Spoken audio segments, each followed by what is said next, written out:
Welcome to Becoming Untriggered, a podcast brought to you by psychodynamic coaches and parents of three, Lavinia Brown and Andrew Lynn. Together we normalise and unpack common challenges faced by couples and parents, explore how these could be symptoms of unprocessed trauma, and support you with the tried and tested tools for you to show up as the mum or dad, partner, and person you deserve to be.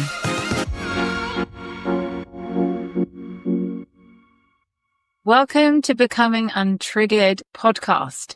Today we are looking at whether your personality traits or type is actually your personality type, or is it more to do with childhood trauma and the ways in which you had to change who you were in order to get your needs met. Yeah, this is super important, really relevant. I know by the time I got to 35, I had a certain amount of personality traits that I was exhibiting, but actually looking back, most of them were rooted in trauma. We found through our own work and working with other people that there's generally two types of personality traits that are rooted in trauma. The first one is an adaptive behavior from childhood. So a personality or behavior that's not authentic, but we started using it because we had to as a child. And then the other one is like a coping mechanism. It's a coping mechanism to how we feel in the moment. So it's more of a behavior or personality that we adapt in adulthood as a result of our nervous system or how we feel in that moment. Yeah, so it's interesting to look at whether your supposed personality type or traits fall under one or the other category. So we've very loosely put what we've thought of as quite common adaptive behaviors into two groups. It's quite interesting actually trying to give them a theme because there is a bit of crossover, and obviously everyone's different and everyone's circumstances have led to them being different types of people. So these are by no means stuck in stone. But the first group, and we'll go through those, tend to be the children that were rewarded for performing. Performance-based behaviors such as perfectionism, people-pleasing, so-called type A personality, high achievers, extrovertism, being a control freak, workaholic, presenteeism. So if you kind of imagine yourself in a comfort zone, you could say that these behaviors are motivating you, or that there is a drive to go out of your comfort zone to be these things, because at the end of that behavior, there is some kind of praise, reward, celebration, validation of who you are. You get more attention, you get more love. I definitely fall into that group. My parents weren't brilliant at showing affection other than in reward. They were good at buying things, treating. And so I associated that with having more attention, feeling worthy. Birthdays were a big deal, for example. Passing my driving test when I was 17 was a big deal. Every exam result that I got that was good, getting into university, that was rewarded. So it's not like I knew what lack was, because that was just my normal, but I knew what extra attention looked like. And therefore I became good at what they valued. And I think that's important to stress. It's often about valuing your parents' values over and above perhaps what you naturally would if you were being totally authentic. So for me, it was definitely academic rigor. I mean, I did sport, but it wasn't something that they really cared about. So I didn't need to excel in it. And music was something that they valued. So I got very good at playing a couple of instruments. Yeah, they set the conditions for which you were rewarded under, which they thought they were doing the right thing. A lot of people think that, like, I'm good, I'm creating a good human being here who's got lots of talents. And also parents think it's good to praise. Everyone wants to reward their child for having done well, of course. And it's a really slippery slope, because if they're not also getting rewarded just for being, which is what you got more of, then you become this set of personality traits. I think it's all about the balance, isn't it, between what you get unconditionally and what you get conditionally. So you can reward your children if they feel loved unconditionally. But if the gap between the reward and the conditional love is big, then you're going to create the people pleaser, the person that needs to make somebody else happy to receive attention or love or reward. And we're not saying they're bad, right? Society rewards all of these traits. All of these performance-based traits are things that society views as good. And if you do have these personality traits or types, if you think you're type A, it's not that that's bad in any way. But as with all of this work, you want to be asking yourself, what is driving me? Is the driver a value because that's just what you feel is the right thing to do, and that's your authentic self? Or is it fear-based? Is it driven by getting a need met where that need isn't being met? A lot of big companies, a lot of big businesses are structured to basically step in to where the parents left home. So the child leaves home and then the company represents the parents. Work hard. Next year you'll get a promotion, you get your review, you get your little pay rise. Unconsciously, you're just repeating that pattern with the business. You could say that society is that. I mean, for certain people, the government getting an MBE, getting an OBE, I mean, there's nothing wrong with that. Obviously, you have to do something pretty incredible to be recognized as a sir or a lord or whatever it is. But to what degree are you people pleasing the society and the culture that you've been brought up in? At the end of the day, it's an unconscious driver. It's an unconscious pattern. So all the people that I work with that have got these traits, they've got great lives. And sometimes because of these traits, they're hardworking. They give a lot to their business or the company that they work for. They succeed a lot because they love that. They thrive off it. But then they get to a certain point in time when they are exhausted and empty and not happy, and it's not fulfilling them anymore. And that's when they start understanding that, okay, this workaholic personality trait is not purpose-driven. It's not because I want to get up in the morning and do what I love doing. It's because I'm getting this reward from this company, and actually that's a bit hollow now. I think the word that you use is quite significant, thrive. If you're doing something to thrive, that's fine. You recognize what motivates you, but you should really be able to thrive without it. That's when you know that it's not a needs-based lack, attachment trauma, developmental trauma, root cause. I think it's about balance as well, recognizing if you've got any balance in your life. A lot of this type of adaptive behavior, there's no balance. So the men I work with, they can't switch off at the weekend. They can't disconnect from their work because their self-worth is tied into that work. So you can work hard, but if that's purpose-driven, then you can also sign out of that and then you can connect to your family. Like you said, it's all about the gap.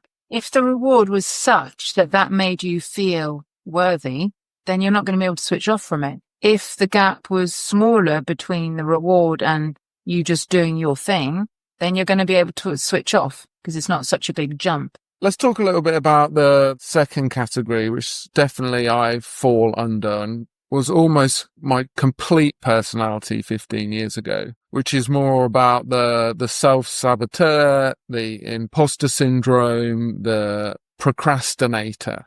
So in terms of productivity, it's the complete opposite to the workaholic. It's the person that is fearful of doing something, stops themselves from arranging that business meeting, stops themselves from talking to that person that they know they need to talk to, stops themselves from creating that business or writing that book, or you get the inspiration to do it, but the fear really holds you back, which is a tough place to be. It's awful. You know where you want to go. You know that the rewards are going to be beneficial, but unconsciously you can't take that step. And it's interesting because you could say that the plus side is that because you're holding yourself back, there's more space there on a certain level. And then there's room for inspiration. I'd say that the people that fall into the first category, and that includes me, I often don't leave space for inspiration because I'm pushing. And I'm pushing so hard that there's no room. There are plus and negatives of both. But I think the spaciousness and the inspiration that comes in also comes from the fact that a positive, staying where you are, being okay with the status quo was comfortable. You were loved. The attachment that you had with your parent figures changed. And I think that's the key symptom or catalyst for people falling into this second category. Yeah, we talked about this just before the podcast, and it was really interesting, actually. Bit of new insight. I think the procrastinator and the self-sabotage, that comes generally from fear of rejection, fear of failure, fear of loss. So in order to experience those things, you have to have something in the first place. I got quite a lot of unconditional love, and my parents were together. My parents were kind of fine, but then my dad left. Something external came into my world, which was in no way perfect, but was fine. And I experienced a big loss, and I took that as a rejection. That was so painful that I internalized it and then didn't want to feel that again. So then that adaptive behavior on top of that is about avoiding that situation. So you avoid writing the book or creating the business, which is having something, because you might lose it. It might be taken away from you. And I used to feel this all the time. And as I was climbing the mountain, as I was reaching a goal, that's when the fear used to come. I was very content at the bottom of the mountain because there was nothing to lose. Yeah. And then as I gained something, that unconscious fear would rise. And that's when the self-sabotage happens. Well, there's that tipping point, isn't it, where that thing gets valuable enough that it's painful. Whereas I don't have that. I have nothing to lose, literally. All I can get is praise and more attention and more validation. So I might as well do it. So that's at the top of the mountain for you. So you're like rushing to get there. I want to get there. I want to stay there. And if I find myself at the bottom, that's extremely uncomfortable. So you and I are completely opposite. I like being at the top. You like being at the bottom, or, our unhealed versions. Definitely.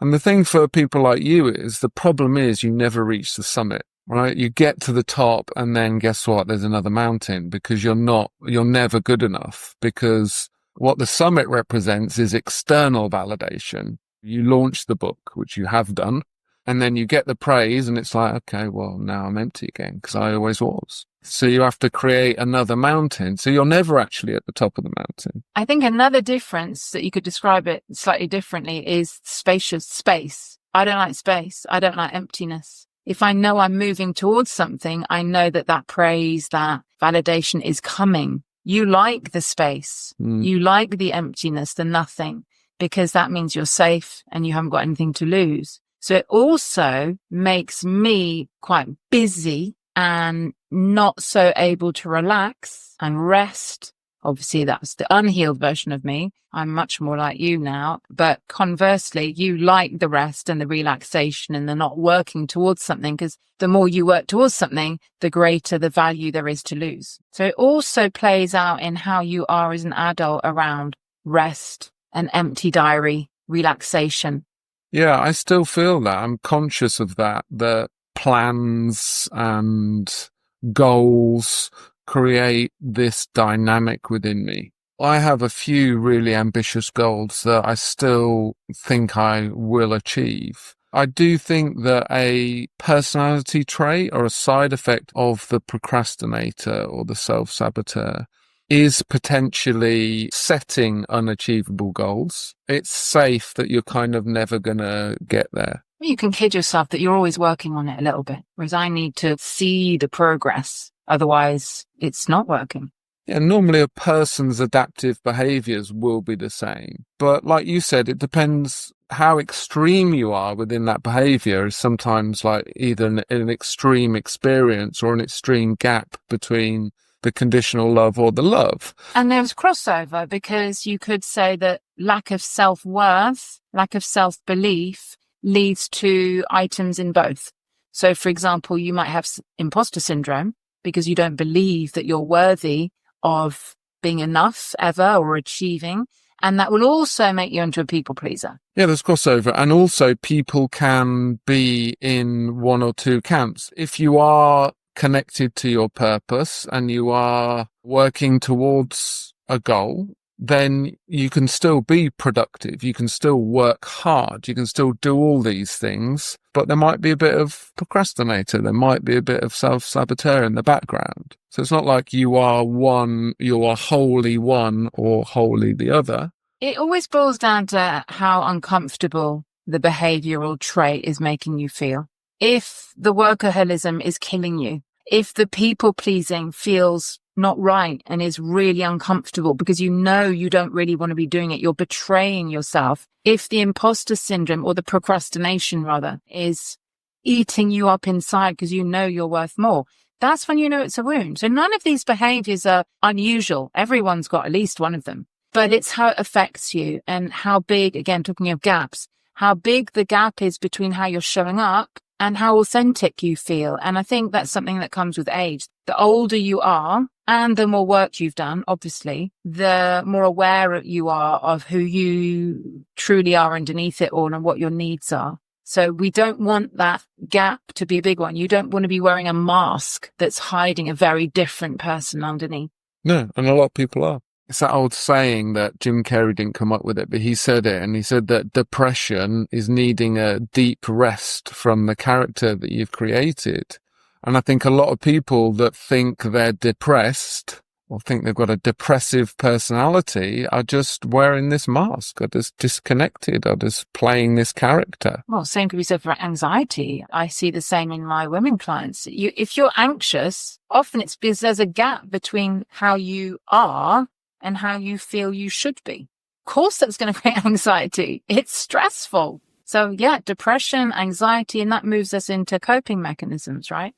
We today have called two different types of behavior adaptive behaviors.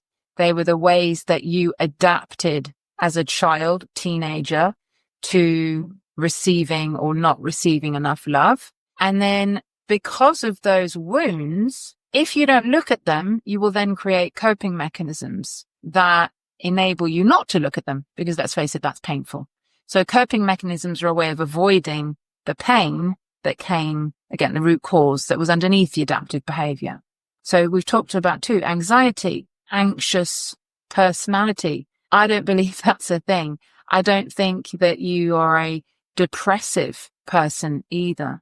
And actually, I just want to say something about this, because I think there's a difference between having an overall negative outlook, like being an optimist or a pessimist, or an overall positive outlook. I tend to see things more negatively, or maybe I see more problems, and maybe you could say it's more realist. That's just who I am. I don't believe that that's got a root cause. But we're talking people that say, oh, I have a depressive personality. No, you don't. That's not true. You can change. You change by healing the root cause. Yeah, these coping mechanisms are a reaction, mostly physical actually, a reaction to the physical side effects of trauma. So we talked about the adaptive behaviors. They come from the event, the relationship, or the experience. The reason they create adaptive behaviors is that they are experiences we can't process. And as a result, we repress and we store that emotion in our body. After a while, when we get into adulthood, we are carrying that emotion around, and it has an effect on our nervous system and how safe we feel and how embodied we are and how present we are. And a lot of the behaviors that stem out of that, people think are personality traits. Like I said, I've got a depressive personality, anxious personality, addictive personality. I'm an introvert, I'm an extrovert, risk adverse, I've got OCD. They're not personality traits. They are a reaction to you either being dysregulated, to you having repressed anxiety in your body, or a desire to escape the inner reality you have. Yeah. Thrill seeking, eating disorders, or love addiction. I need to be in a relationship. I need to be with other people. So retail therapy, all of that. Yeah, that's escapism. It's trying to mask or manage or numb out the feelings that are old. They go back to childhood. I think what we're trying to say today is, what do you feel is your personality type? What do you feel are the characteristic personality traits that define you? And do they? So maybe write them down. Write a list. See if they fall into the first category we talked about, maybe the second category. And if you have more than one, or the majority in one or the other of the categories, then I would say they definitely aren't. And the second thing, if you feel there's a big gap between how you're showing up, or the mask that you're wearing, how you feel you should show up, and who you really are, then ask yourself why. why you are behaving this way. What is this personality trait rooted in? Yeah. And I think one of the big challenges people have is that they look for answers. So personality traits, often people find comfort in that. Oh, I do this because I'm like an A-type personality, or I do this because I've got a anxious personality disorder, or whatever it is. And people seek that clarity and it makes them feel comfortable. But the problem is it has the inverse result. And what happens is once you attach to that personality trait, it stops you from looking at it. It stops you from healing it. It stops you from releasing it. It's the same thing with getting a diagnosis for your child. It makes some people feel really safe, but actually that diagnosis just ends up a label. I think it can go both ways. It can be nice to go, oh, my particular set of symptoms have got a name. I'm not a freak. Okay, great, done. Now move on. It's not, great, and now attach to it like you would attach to anything. I think one of the messages here is don't attach to anything, any diagnosis, any personality type, any kind of behavior. We have the capacity to adapt and change, every single one of us. That's why a lot of people struggle with it, because they struggle to bridge that gap. They struggle to sit here as a 40-year-old person and say, this behavior now is rooted in my past, especially if your past was all right. And it's easier to say, well, this is just who I am. But that's the thing that limits you.